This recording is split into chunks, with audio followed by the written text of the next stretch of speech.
Welcome to KRR kitchen. இன்றைக்கி நம்ம கிச்சனில் பார்க்க போகிற ரெசிபி சிக்கன் வறுவல் எப்படி செய்கிறது தான் பார்க்க போகிறோம். இந்த சிக்கன் வறுவல் பார்த்திங்கன்னா நல்ல எளிமையான முறையில் நல்ல ஒரு சுவையில் சூப்பரான சிக்கன் வறுவல் எப்படி செய்கிறது தான் பார்க்க போகிறோம். சாப்பாட்டுக்கு சைடிஷாக வச்சு சாப்பிடும் போது அவ்வளோ ஒரு அருமையாக இருக்குங்க. நல்ல தயிர் சாதம், ரசம் சாதம், சாம்பார் சாதத்துக்குள்ளெல்லாம் வச்சு சாப்பிட அவ்வளோ ஒரு பொருத்தமாக அருமையாக இருக்கும். எப்படி செய்கிறது நம்ம வீடியோக்குள்ளே போய் பார்ப்போம். அதுக்கு முன்னாடி நம்ம சேனலை இப்போ தான் ஃபஸ்ட் டைம் பார்க்குறீங்கன்னா சப்ஸ்கிரைப் பண்ணி வச்சுக்கோங்க. கூடவே பெல் சிம்பிள் ப்ரெஸ் பண்ணி ஆளுங்கிற ஆப்ஷனையும் ப்ரெஸ் பண்ணி வச்சுக்கோங்க. அப்போ தான் நான் போடுற வீடியோஸ் எல்லாம் உங்களுக்கு தொடர்ந்து நோட்டிஃபிகேஷனில் உடனுக்குடனே கிடச்சிக்கிட்டு இருக்கும். இப்போ வாங்க சிக்கன் வறுவல் எப்படி செய்கிறதுன்னு பார்த்துடலாம்.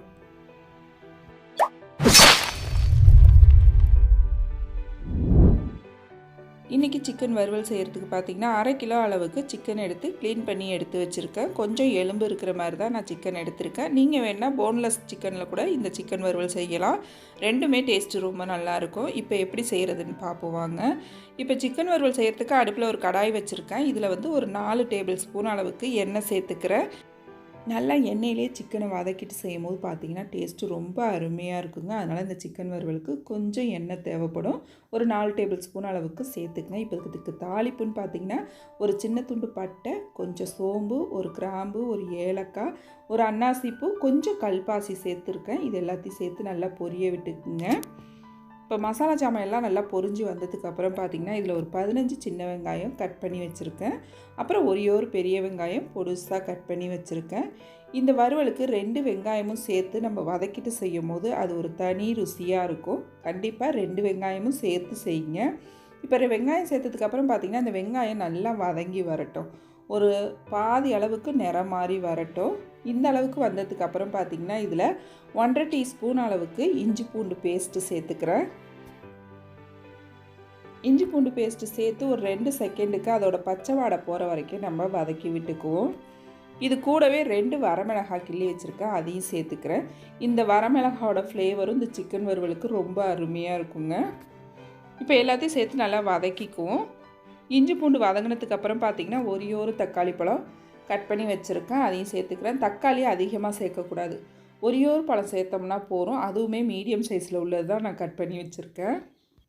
இப்போ தக்காளி வதங்கி வந்ததுக்கப்புறம் நம்ம மசாலா தூள் எல்லாம் சேர்த்துக்குவோம். இப்போ நான் ஒரு 1/2 டீஸ்பூன் அளவுக்கு மஞ்சள் தூள் சேர்த்துக்கிறேன். அப்புறம் காரத்துக்கு பார்த்திங்கன்னா தனி மிளகாத்தூள் 1 டீஸ்பூன் அளவுக்கு சேர்த்துக்கிறேன். மல்லித்தூள் பார்த்திங்கன்னா ஒரு 1/2 டீஸ்பூன் அளவுக்கு மல்லித்தூள் சேர்த்துக்கிறேன். இது கூடவே ஒரு 1/2 டீஸ்பூன் சோம்புத்தூள், ஒரு 1/2 டீஸ்பூன் அளவுக்கு ஜீரகத்தூள் சேர்த்துக்கிறேன்.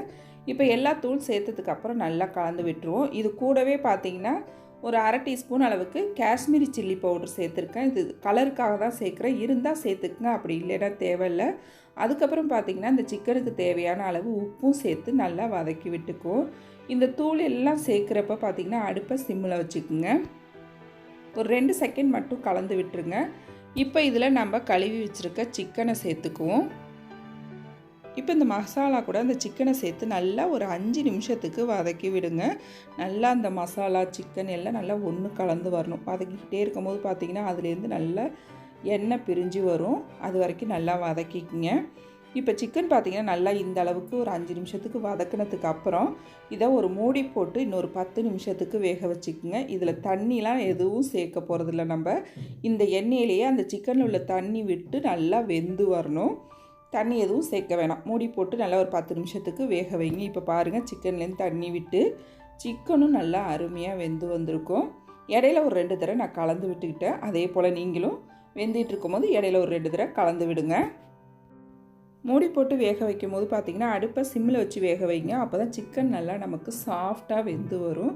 இப்போ பாருங்கள் சிக்கனை கட் பண்ணி காட்டுறேன். ரொம்ப அருமையாக சூப்பராக வெந்து வந்திருக்குங்க. நல்லா சாஃப்டாக சூடாக இருக்குது, என்னால் எடுத்து உங்களுக்கு கட் பண்ணி காட்ட முடியல.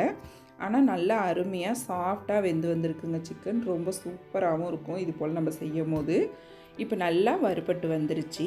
கடைசியாக இதில் பார்த்திங்கன்னா ஃப்ரெஷ்ஷான கருவேப்பிலை கொத்தமல்லி சேர்க்கணும். அதுக்கு முன்னாடி பார்த்திங்கன்னா கொஞ்சம் எண்ணெய் கம்மியாக இருக்கிற மாதிரி இருந்துச்சு.